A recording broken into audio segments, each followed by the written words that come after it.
how to attach photo to email on iPhone 15.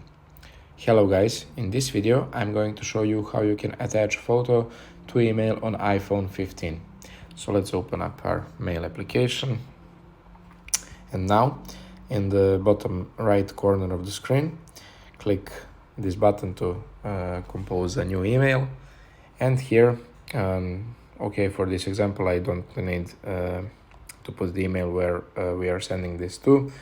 Just click on the section where the content of the email would be, and here, as you can see, this couple of options above my keyboard appeared. You just select the second one if you want to choose the photo from your gallery, or the third one if you want to open up your camera and take a photo at the moment. As you can see, it opens up your recent photos and videos, and you can choose from that.